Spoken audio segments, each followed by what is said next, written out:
And we are live with your post daily news update for Friday, February the 18th. I am John Pollock, waiting off today, but he will be back tonight with Rewind to SmackDown. But we are bringing in the big guns today. Two guest co hosts joining us. A little later on, we'll be speaking with our own Karen Peterson about the big news of Kyrie's return to Stardom coming up next month. But joining us here right off the bat, someone that I have been looking forward to having back. He is from Fight Game Media, and you know him from WrestlingObserver.com. Garrett Gonzales joining us. Garrett, how are you today? Oh man, great! This is a lot. This is gonna be a lot of fun. I always love talking to you. We have a lot to get to, and we're going to dive into the headlines. Today, WWE announcing that the first entrant into the WWE Hall of Fame is going to be The Undertaker, presumably headlining the class. This also the company confirming that the Hall of Fame ceremony is going to follow SmackDown on that Friday night at the American Airlines Center in Dallas, Texas. So essentially consolidating an event, Garrett, that on its own at a time was a ceremony that could fill a major arena. And they're going to put it back to back with SmackDown. As somebody that is looking at so many different options for WrestleMania the weekend, where does the Hall of Fame kind of sit with you in terms of your interest level, much less if you were in Dallas and if this is enticing enough to buy a ticket with the Hall of Fame tacked on to SmackDown? I was thinking about that when I saw the announcement. I was thinking about when is the last time that the Hall of Fame really, really mattered to a large number of fans, and I think we have to go back to WrestleMania 30 with the Ultimate Warrior. When the Ultimate Warrior went in, I think that was the first Hall of Fame to go on the network. It was like a long show too, but I just remember being really captivated because he went out there and talked about things about Vince McMahon that, people were wondering what he was going to talk about.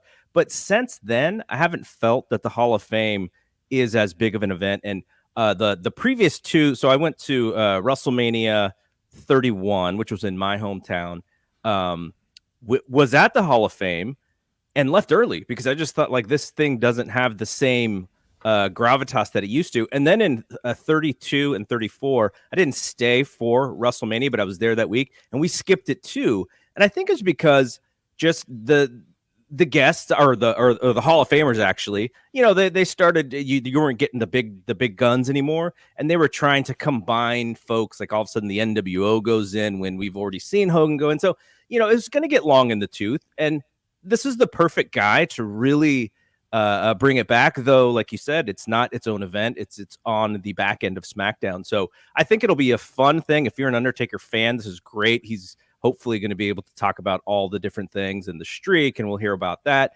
And the fanfare that talent has for him, like just the appreciation that he'll get, that stuff will be fun. But as far as, is it going to make me go to SmackDown so I can see it? Probably not. It'll be on Peacock when we get back and we can sort of watch all the good pieces there. I'm sure all the social medias will share all the great pieces too. I just don't see that event as must see as I did back in the day. Because when Austin went in Houston at 25, like I literally had to be there almost more than I had to be there at WrestleMania. I don't feel the same way about it anymore. I think that was the key with the Hall of Fame, is because for so many years, you just had to hear secondhand in terms of the night of, because they wouldn't air it until the Monday in an edited form. So I was always a big fan of like getting to see the interviews. But once it was made available live on the network, and especially if you're in the host city where you have so many other different events that I think have more of an appeal to being in the arena live for, rather than speeches that I think you can fully get the experience by just watching it after the fact on the streaming service.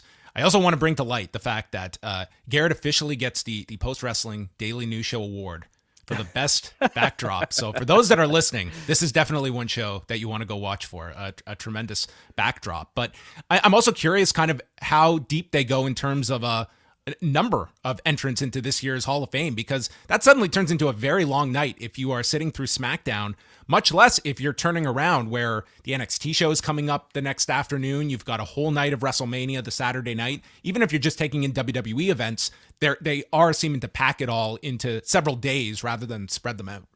Yeah, I think it would be beneficial to make sure that show is really lean. You don't have to cut down on the celebrations. You can give the Undertaker as much time to talk. but maybe you don't add in some of the folks that, maybe aren't the ticket sellers. I would like to, I'm very curious to see how they're adjusting this show. And I do wonder, like, I don't know, in 5 years, do we still have a Hall of Fame? Because there's it's not an indefinite resource of people who are going to go in. But this is an opportunity for them to kind of change some things and learn from things in the past. And I want to see what he says, but I'm trying to think of who else could possibly go in that we haven't heard from already. Yeah, it would seem like as you go through the years, and especially if it's going to be in this kind of a format where you're going to tack it on to something like a SmackDown, that you have your big headliner that's going to get kind of his speech time, whatever it's going to work out to be, and then maybe just a few smaller inductees, and we get a class of maybe 4 or 5 rather than 8 to 10 that some years have. What about his wife? Does his wife get in? That's a great question. I mean, I would assume it's at some point she could go in. Yeah. There's really no bar for entry. So I mean, make it a Undertaker family event, maybe both of them in on the same night or something. Michelle McCool. Who do you see inducting the Undertaker? Ooh, that's a great one. I mean, there's some obvious ones. There's obviously Shawn Michaels. That would be, those 2 matches at WrestleMania really made WrestleMania feel special. When in some instances it wasn't always feeling as special as it was. Because I was at both 25 and 26, and I think Michaels would be a fantastic one. The other reason why Michaels is great is because he goes back so far with the longevity. So it's not only about the late 2000s, it's also about 97 and that time frame. So there's so much longevity there. I mean, who else is? I mean, it could be Austin. Austin had a giant run with the Undertaker. Those would be my 2 picks. I don't want to see Kane. I don't either. I don't think Kane. He'll be there. He'll be supportive, but we don't need him to be the main presenter.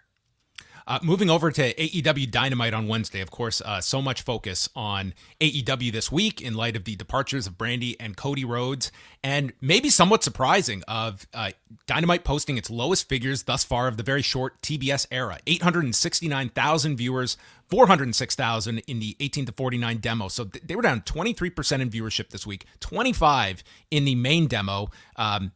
18 to 34 was down 31%. These were some staggering declines this week, Garrett, in terms of the competition. Like, they were still only third to the NBA. So how did you view this number? Because I thought with the Rhodes news, if anything, there was going to be a curiosity viewing of Dynamite just to see if that subject was brought up at all on the broadcast. Yeah, so it's funny because yesterday Dave and I were in the process of doing an interview. It fell through. It'll be rescheduled. And so I was on Skype with Dave, and we were kind of going through some things back and forth. Okay, how are we going to do this? And then that number came up, and I said, "Did you see the number?" And we both went like, "Oh my God, what happened?" And where's Brandon? Where's Brandon? Some technical difficulties here with Garrett, but we will venture to reconnect with Garrett here. And I don't know if he is back. Can you hear me? There we go. I showed off my coffee mug here. We need Brandon Thurston here to discuss this. But so basically, I wonder. Obviously, it's the last week when they were so high with their rating. A lot of it was on the promise of the surprise, right? Tony Khan was tweeting and pushing and doing all the media to get that information out there, and he didn't do it this week. So I wonder how much of that is his own promotion or getting the social media word, or how many surprises can we have? Like, there's going to be, that will stop working at some point too. So that it's going to be interesting what they learn from these 2 ratings. Obviously Rampage is going to be a few hours earlier because the NBA All-Star Weekend, and that's really been the focus for Turner folks, right? Is the All-Star game in the weekend and everything. So I think they should definitely look into it, but I think next week is even more important because to see, does it bounce back somewhat, and how do they get it to bounce back? And if it doesn't bounce back, then, there may be some worries there. I think you always have to kind of stay with like a a sustained pattern. I think it would be a mistake to get too high off of last week's number and a mistake to get too down on this week's number. I mean, these were kind of, your two extremes between both. But just interesting when there was just so much news this week centered around AEW. And, it's a story that has been discussed so heavily this week. But when you're kind of breaking down the fallout of the Rhodes departures from AEW, it's interesting because I think you can look at ways in which this might negatively affect AEW. I think you can also look at some situations where this may benefit both as well. I think you can make like reasoned arguments on both sides. And if you are looking at AEW, like where do you see this as a strategic move by AEW, moving on with someone that was so closely attached to this brand? So I had a conversation with Dave. I think it was on a Q&A show that I do for the Fight Game Media Patreon. And the question came in from somebody else and says, who do you think is going to be the first person to go the opposite way? And, obviously Dave's looking 3 and 4 years into the future. And he's like, MJF would be the guy if I was WWE that I would just really, really focus on. And so then I said, well, what about Cody? And the reason I brought up Cody's name is because if you think about the original group of guys who started AEW, Cody, his personality, the way he presents himself, he's very well dressed. There were some moments where I sort of knew what he was being given credit for by the media, because he's so good with the media. And I was kind of wondering, I wonder if that is going to frustrate folks. I've worked for small companies all my life, and so when you have the different personalities, I just thought, the one person whose personality is very big and maybe a little different from the rest is Cody, because he comes from a different, he comes from WWE. His dad is one of the biggest stars of all time. So I thought if anybody was to leave because he had something to prove and essentially proved it, I thought it would be Cody, because he fits that WWE style, the personality, what they want out of somebody. He fits that way better than someone like an Adam Page would, and I just thought he could possibly be the guy who would leave. Now for WWE, if they don't push this guy to the moon to show other AEW talent that the grass could possibly be greener on the other side, I think it's a giant mistake. I'm excited to see what he does. I hope they debut him at WrestleMania and make it big. And, he's beating guys left and right and he's in the mix right away. For AEW, we'll see what the reaction is internally. I'm sure we won't hear much because I know Cody and Tony want to keep that, keep the reasons to themselves. But, that there is now an opportunity for somebody else to have a big part. I think the things that are going to be harder, I guess I would say, to replace is a lot of the stuff that he did behind the scenes with the community stuff, working with Amanda Huber. Like, he's got the executive producer credit on the album that they're dropping today. Not that he had anything to do with the music, I'm sure, but just, how to get those deals done. He's Cody Rhodes, and he's got that name, and he, like I said, that personality. So I think that will be a big part of it too, not only just as a wrestler, because he's a good wrestler, really good wrestler, but he was an integral part of the foundation and sort of what they were doing at that grassroots level. It's also, I think, very interesting to watch, like how you navigate a run in WWE, that even with the best of intentions on WWE's part, I think it's very difficult to be a weekly character there and still stay special. And I'm not saying that you go to the level of an Edge who's only doing a handful of matches a year, but at least when you're kind of in that category, you still feel big when you do show up and you kind of maintain that star presence. And I think with Cody, like, this is going to be the one where his handling will be under the most extreme of microscopes in terms of how he is utilized and where we are a year from now. Because, I'm sure that he is somebody that ultimately succeeding at the highest level of WWE would be, his ultimate redemption for leaving this company, becoming a larger star than I think anyone could have prognosticated for him in 2016, much less what was created with a great portion of his assistants.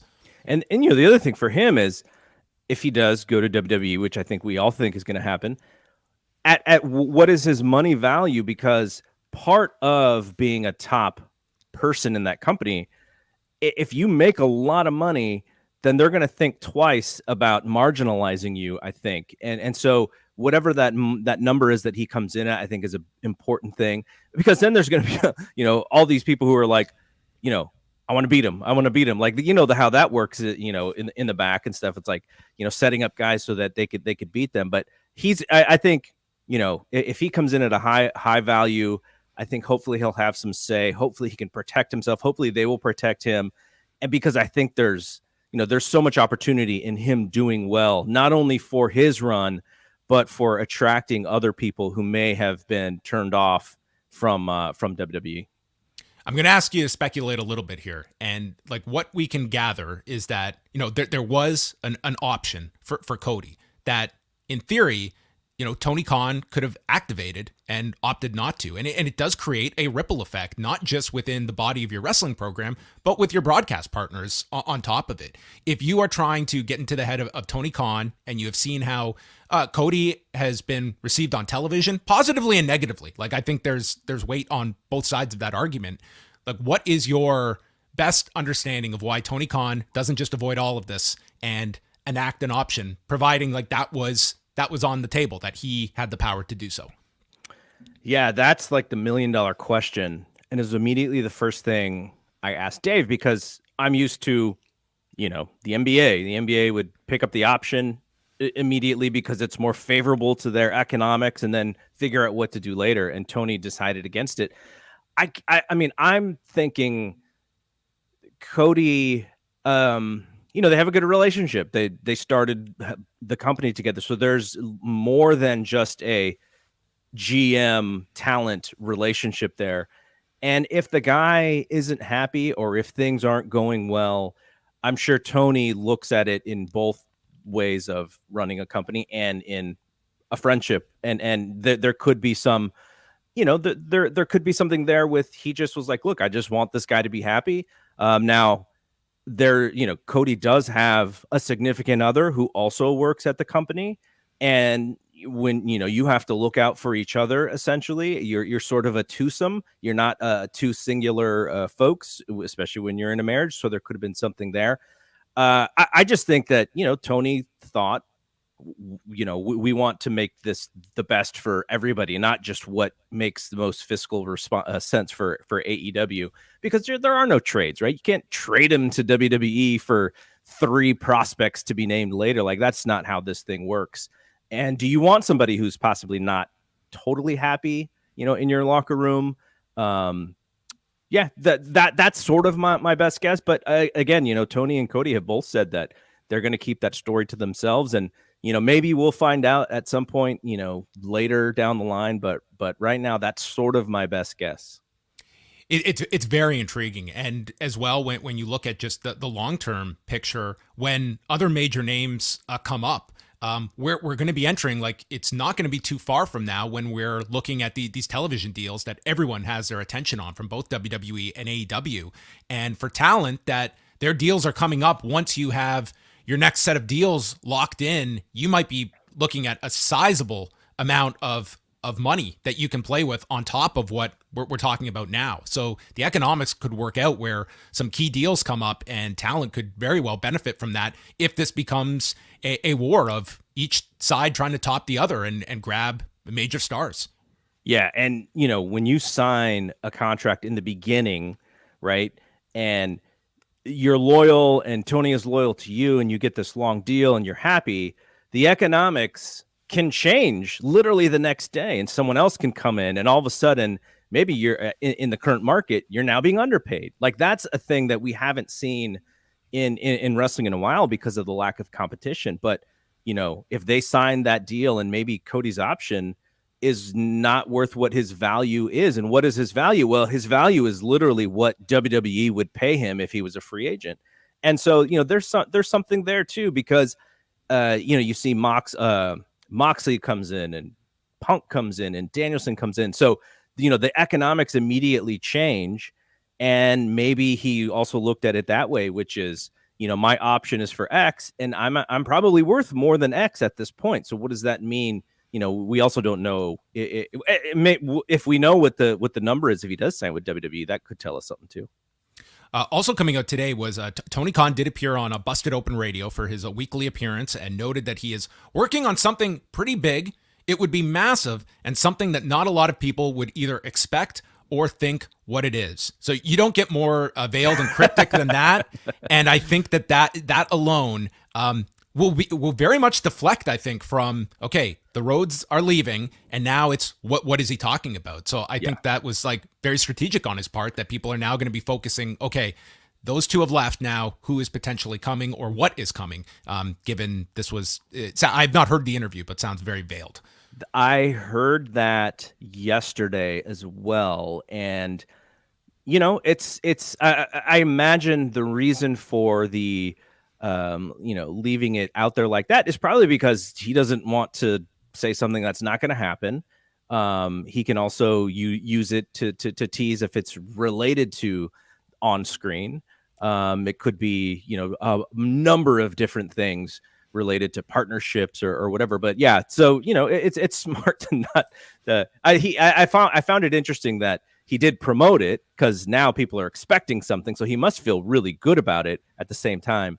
But yeah, that was really interesting. And I agree with you in that if it is something big, then the Cody story is kind of, in the rear view already. Last subject here is the WWE's return to Saudi Arabia this weekend with Elimination Chamber. We did a lengthy media chat with Brandon Thurston and David Bixenspan on Thursday's show, if you want to go back and listen to that.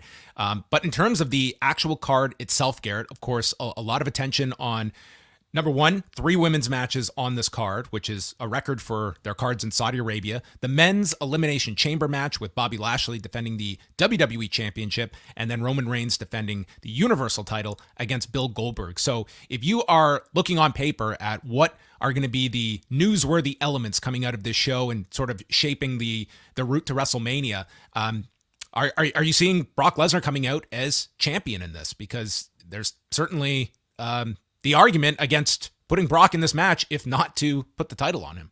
Yeah, you can't get him counted out or get him disqualified, or, and if you do the thing that they've done in the past, which is all of a sudden he gets wiped out before the match starts, then there's a bit of a bait and switch there with the fans. I think he's going to come out of it. I think he can go into that match. I think I don't know if people really care about the title for title thing, because I don't think we're going to get one solo title, but it just whatever you can do to make that match bigger, I think is the key. And, WrestleMania could have some steam this year if you get that title for title match and the TV is good leading up to it. And if you get Austin, like, I don't know if I want to see Austin wrestle, but I definitely want to see him cut promos leading up to that show. Ronda Rousey and Charlotte Flair, I know some people are already off of that match. I want to see Ronda again in a big match. She's so intriguing to me. So, Dave, I think Dave said something to the effect of, he heard there were going to be some twists or something on the show. I don't know exactly what that means, but it sounds like they want this to be an event that gets the wrestling universe, the Twitter sphere kind of going. So there could be some interesting things coming out of it. I just want it to be an entertaining show, because the last show late last year was really, really good show. Like, there were so many good things happening on that show that I was like, okay, like, this was worth watching, when the previous shows, I always came out of it going like, okay, this was like a waste of time.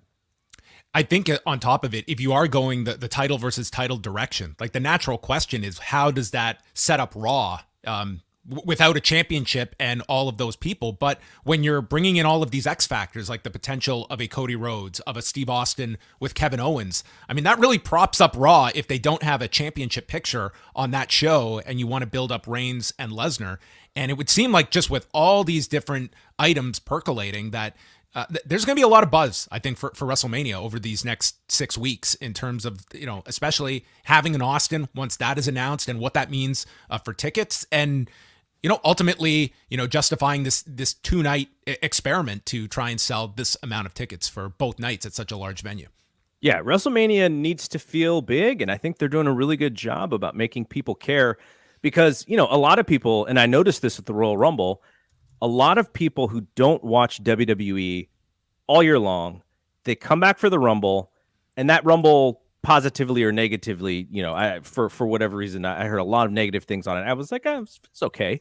But then they will also come back for WrestleMania if it feels important. If WrestleMania does not feel important, I've seen longtime WWE fans going like, I'm off this, I'm skipping it. So that is the key, because you have this access to these casual viewers who may be watching from Peacock. You can make up these numbers about X, Y, and Z, being the biggest WrestleMania ever. But I think there is a possibility that if you do have a big WrestleMania and there are things coming out of it, maybe you can get a few more eyeballs for WWE in 2022. It's hopeful for me, because we had always talked about the great thing about AEW coming in and why we wanted them to succeed is so we could see if Vince McMahon had his fastball again.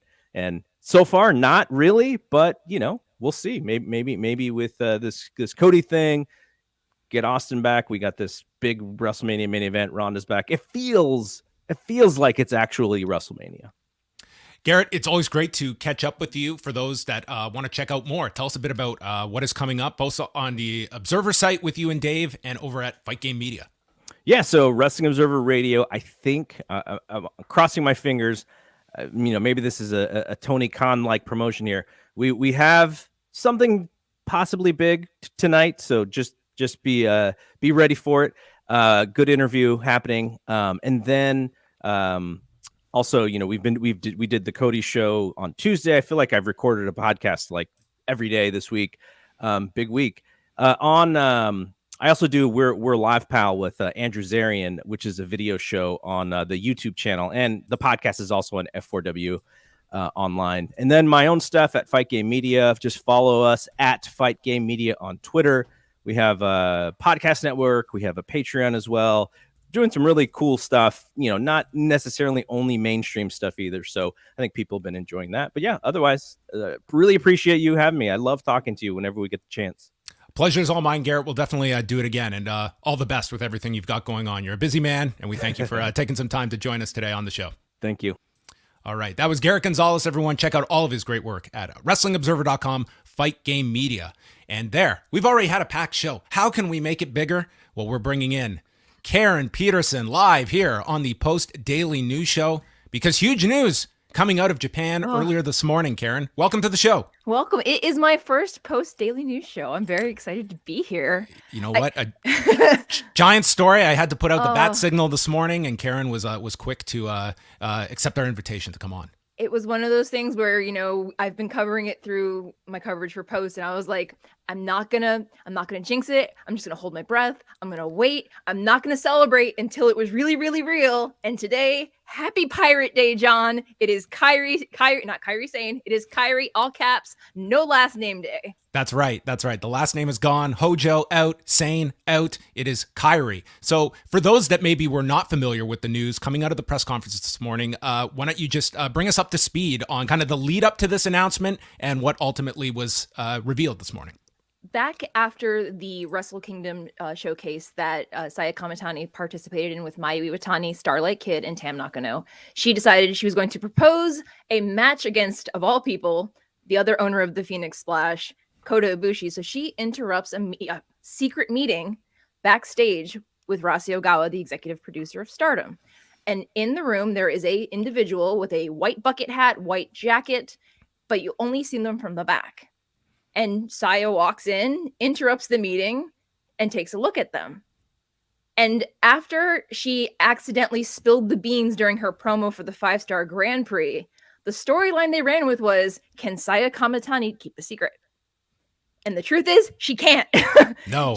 She had 3 or 4 different run-ins leading up until today, where she found out, she told people, other people told other people, but today, the mystery guest, the mystery woman, as you will, has been revealed as Kyrie, no last name. She's a free agent. She has not signed a Stardom contract. Yes. Be very clear about that, because people are like, is she signed to Stardom? Is she in Stardom full time? There was no discussion today if she has signed a contract of any kind. So as far as we know, she's a free agent living her best freelance life right now. but she's getting her celebrating her 10th year as a professional wrestler, going back home for the first time in over 5 years. Yeah, it was a huge announcement earlier today with the reveal of Kyrie coming back for these events that are set for Ryogoku Sumo Hall on March 26th and 27th. And Stardom has obviously picked up a lot of popularity in the last year to 2 years. So for those that maybe missed the original run of Kyrie, where does she kind of fit into the pantheon of Stardom and its building blocks? She's one of the OGs. She had her start around the same time as Mayu Iwatani, and she was there. Her and Io Shirai had a rivalry for the ages. She's known as one of the three daughters, meaning she's carried the white belt. She's done everything under the sun. And when she was signed away from Stardom to be in the Mae Young Classic, it was a very big deal for Stardom, because that was pretty much that was the first graduate that went into the mainstream from their company as a Japanese talent. Because Asuka, though, was signed from Japan, she was not a member of Stardom. Mm-hmm. So, and then it became the domino effect. They signed Kyrie. They started scouting Io. They poached half of the foreign talent roster from Stardom because Toni Storm was there. Now Blair Davenport, formerly Bea Priestley, wasn't there at the time, but she eventually joined there. Nixon Newell, formerly Tegan Knox, was there. Santana Garrett, Shayna Baszler, like a whole bunch of people that were signed between the two Mae Young Classics rotated through Stardom. And girls like Stevie Turner in NXT UK and Zoe Lucas were in Tokyo Cyber Squad with Hana. So it's one of those things where it's like she's coming full circle, and there's a lot of people that are going to be able to come full circle with her, which is really exciting. Did you expect, especially when she exited WWE television, which was the summer of 2020, did you ultimately see that eventually she would step into a Stardom ring again? Was that kind of did you see her career winding down without that happening? No, I was confident that if she was healthy and happy and able to do it, she would, because she's still in her early 30s. And even though she did get married and she did move back home to be with her spouse, it's, obviously she's not pregnant right now. That could change in the future should they choose to have kids. But it's one of those things where I was kind of heartbroken when she couldn't be part of the big show, the All-Star Cinderella show back in March of last year, the big 10th anniversary special. Right. So it was one of those things where when WWE Japan folded and they started like releasing people, from what I can gather, she may have transferred from a wrestling talent to like an office talent sort of contract. She was doing more commentary and PR. So it might have been a different contractual status, but she still had to wait till it to run out. And, she said today, she's like, I'm in the best condition of my life. Last month, she opened a 24-hour personal training gym. She looks happy, healthy, hydrated. So like, I'm very excited to see her back. And I know many people want her to be back in Stardom full time. Let her explore her options. In terms of the angle that they shot at the press conference to set up the match, can you just take us through what was established here and what the match is that is going to be happening next month? Okay, so the Unagi Sayaka loves to be the one to call herself the gatekeeper of any fresh faces in Stardom. So Kyrie is revealed, and Unagi walks up to her and is like, "Who are you?" And she's like, "You're kidding me, right?" She didn't want to like Reese Witherspoon her, but Kyrie is one of the biggest names associated with Stardom. So if you've joined the company, she's chased that white belt before, she should know who Kyrie is. But that's the running joke. She's the gatekeeper. She's the one who's going to offer any fresh-faced rookies an assessment of their talent and see if they're quality enough to be in Stardom. So when Kyrie mentioned that she was interested in facing Tam Nakano because their paths, to my knowledge, haven't crossed. Tam stopped Unagi from shooting her mouth off and be like, no, stop what you're doing. I'm very flattered that you want to face me. So it was one of those things where, Unagi's always going to like try to pick a fight and try to be like, push herself to the front. And that's her thing. Kyrie was like, it was kind of funny because Unagi's character is the wild kabuki mono that flies through the universe. So Kyrie did a callback to the Kabuki Warriors, and she's like, "Are you copying what I used to do with Asuka?" And she's like, "No, it's different." Even though when a lot of people see Unagi for the first time, they think of Asuka's costuming because it's lots of tiger print and fur everywhere. So it was that kind of like playful banter between them. But Kyrie said, "You know what, Tam, she's part of your team. I want to fight you. How about this? Let me pick an opponent. We'll do a tag match." Unfortunately for the post listeners, it wasn't me she picked. She picked Mayu Iwatani, who was one of the 3 daughters that, got her start at around the same time as Kyrie. So it's going to be a reunion for Kyrie and Mayu. And I believe it's going to be on the 26th, the first day of the Stardom World Climax, because Mayu is scheduled to fight for the World of Stardom Championship against the winner of Shuri versus Julia on night 2. The 27th. And coming out of today, well, actually in the lead up with all of this like tease was like, you're very plugged into the scene. Was this sort of, was this expectation of Kyrie kind of percolating with people, and what has the reaction been since the press conference this morning from fans? Of course, the response is overwhelmingly good. Ever since WWE Japan, they shut her down and that announcement was made, people were basically on Kyrie watch. They're like, she's going back to Stardom. She's going back to Stardom. She has to go back. And it was one of those things, like, some of us didn't want to believe it because we didn't want to be disappointed. It's the whole setting of realistic expectations, because, during that time she opened up her gym and they're like, well, maybe she's done with wrestling. She just never said anything. So when it was I was like, I had to wake up at 4:00 in the morning and I was watching YouTube with like a pitcher of coffee being like, all right, can I translate this right now? I have to do what I can because, they don't have a live English translator translating the comments during the press conference. They have someone who adds subtitles afterwards. But I was like, you know what? I know there's a couple of other Stardom bilingual folks that are on there. We'll just all work together and see what we can piece together for everybody else. So, but as I've done in my post reports, I refused to drop her name and be like, it's her. My money's on her, because, I wanted to set realistic expectations and not have my heart broken again. This is obviously going to gain a lot of attention for Stardom going into these 2 big shows. And they're coming off a year of tremendous growth in a year where it's very hard to grow when we're talking about the pandemic and its effects on professional wrestling. The Observer Awards just came out today in this week's newsletter, and Stardom performing very well in them. It just seems that there is such a buzz and more of an awareness now. And I think that this will only add to that with the return of Kyrie, that is going to open up eyes that maybe were exposed to her in WWE, that this will be that bridge to check out Stardom. And it seems like this is the natural progression of a growth year that they had in 2021.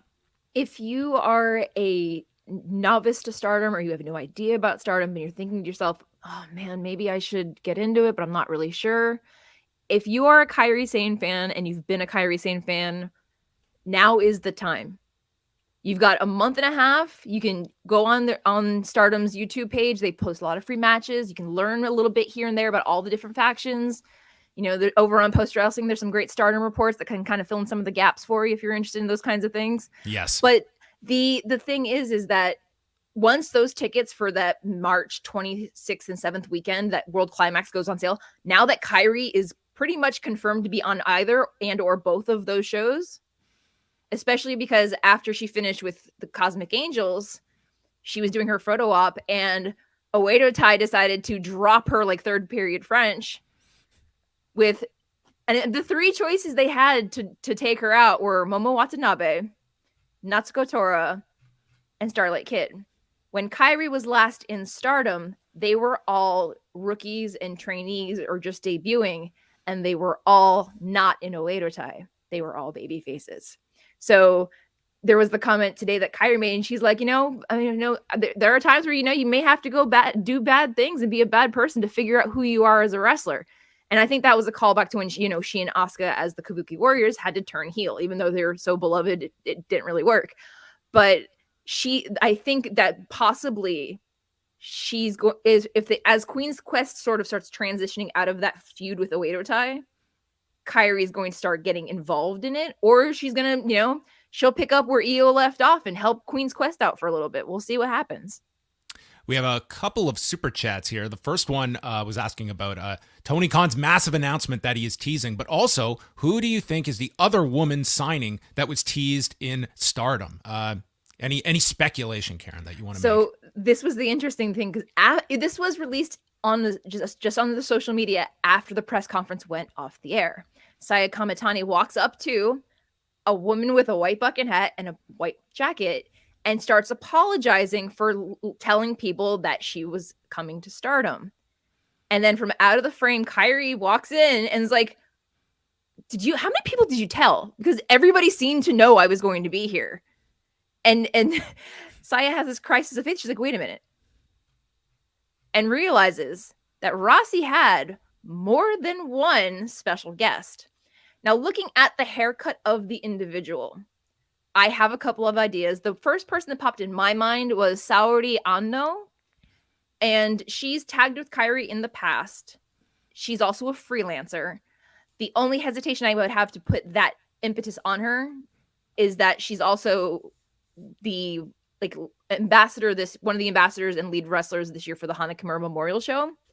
And I don't know if they would allow that kind of overlap, because she's the problem we had with Stardom last year was that they ran a show on the same day as the Memorial Show. Right. Even though they did their own special homage to Hana, not Tanahashi, that I don't want that to get in the way of it. Some people are throwing out Kagetsu. Kagetsu's hair is not that long, folks. Sumire Natsu, I'm gonna get it right. She was another one that was thrown out, and her name that's been thrown out because she's been talking about, her mental health is better. She's in better condition. She's considering coming back to wrestling, and she's starting to do more events. Other names, Konami's been thrown out. I'm like, guys, she just left. Jungle Kyona, who's still rehabilitating her knee that she blew out, and she's left Stardom. I don't think she'd come back this quickly and cut all her hair off. And then the third one was Arisa Hoshiki, but Arisa stopped wrestling and all celebrity-related, talent-related activities mid-year last year due to various reasons. So I don't think it's either of those final three either. So that would be it for me. That's a list of potential candidates. MJ also sending in a super chat. Thank you to everybody for your messages today. Haven't caught all the coverage this week, but thoughts on what WWE may face with Cody coming back, and AEW chants or fans turning on him in WWE. And Karen, while we've got you here, I was just kind of curious some of your own thoughts about all of the fallout this week with the Rhodes departures from AEW and a potential, maybe expected return of Cody to WWE, and how that audience may react to Cody coming back, because you would think that it's going to be an enormous response for him the first time back. It seems that it's like homecoming week. Everyone's going back home for some reason. That's right. With Cody, it's interesting because when, he left to start AEW, there was a lot of comparisons with him and Brandy against Triple H and Stephanie. So I kind of feel like there's going to be like that Spider-Man meme moment if him and Hunter ever cross paths and be like, hey. So it's one of those things where people seem very excited about it. Like there's been a lot, at least on my timeline, there's been a lot of people like doing like Stardust watch. Like they're waiting for him to come back, but like not in black and gold, but like all like Homelander, USA, American Nightmare, Stardust. I don't know. But hey, if he's getting paid and his family's taken care of, that's at this point, that with the pandemic still going on, that's all you can really expect or ask of anybody. If he's taking care of his own, then you know what? If his value isn't what AEW thought it was at this point in time, then you know what? Too bad, so sad. The forbidden door can swing back the other way. It's not an exit only.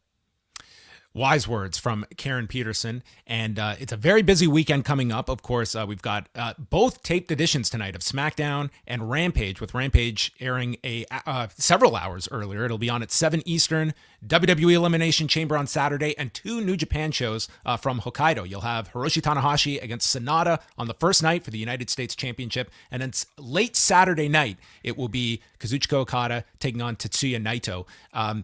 In terms of just the New Japan shows, Karen, how much are you keeping up with New Japan at the current moment, and how are you viewing these cards, which of course will feature the unofficial main event of either night, the dog cage match between Minoru Suzuki and Toru Yano? Well, for me, New Japan is one of my first loves, so I'm trying to tough it out. The time zone change is still really difficult for me because it's still a 14-hour time shift, and I am not a night owl. I am an early bird. So like a 1 a.m., 2 a.m. start time. I'm like, I'll just sleep through it and wake up in the morning. I'll stay off Twitter and watch it when I can. My biggest thing is that I'm going to the New Japan Strong tapings in next month in March. And then I'm going to the Windy City Riot and to watch Suzuki, murder everyone in April. So it's, for me, it's like, I'm very vested in of course, the handsome battle that is Sonata versus Tanahashi, because I want to know, hopefully, which one of them is winning that championship, and hopefully bringing it back to the United States to defend the United States championship in the United States. The Okada Naito match, it's Okada and Naito. It's going to be a great match regardless. I'm not worried about it. And then, good old KOPW. For some reason, I don't know how Suzuki did it, but he got 5 people into that dog cage on yesterday's show in Korakuen, including a referee, the ring announcer, a young lion, Nagata, and like one other person. I'm just like, all right, we'll see. Personally, I think that match should end in a 20 count. So once you lock them in there, and they have to try to escape first. But I guess it's whoever can close the door first, like kind of like a Hell in the Cell it's what Hell in a Kennel kind of. Yes. If they can channel the kennel from hell, that'll be quite the accomplishment for those two, as it goes in with, I guess, mixed expectations. But later tonight, Wei Ting will be back with our own Kate from Montreal, as the two of them will be going on live a bit earlier at 10:15 Eastern time for all patrons, with the earlier ending to the night's action, as Rampage will be on earlier. And I implore everybody to go to postwrestling.com to check out all of Karen Peterson's work. If you are new to Stardom, or this news of Kyrie returning to the company next month has spurred your interest to check it out, it's a great starting point to go through her reports, which I feel reports are just doesn't do them justice, Karen. Like these, I have said, they are Stardom like newsletters. You will be caught up on everything going on in the world of Stardom. And anything else you want to mention before we get out of here, Karen, of where they can go seek out Karen Peterson's work? If you want to find me, hit up Twitter and Instagram, Twitch occasionally, and YouTube occasionally at Hey Karen Sensei. You can find me over at Post Wrestling. Just throw in Karen Peterson, as easy to spell it is, as written right here. The next big Stardom report will be Cinderella Journey in Nagaoka, which is the 23rd of this month. Mm-hmm. And then I'll be plugging all the way down to the rest, probably straight through till May. So we'll see what happens. Yeah, it's a huge stretch coming up. I want to thank Karen as well as Garrett Gonzales for joining me on today's post-daily news update. And again, Rewind to SmackDown going live tonight at 10:15 Eastern. And that is going to wrap it up. Thank you for watching.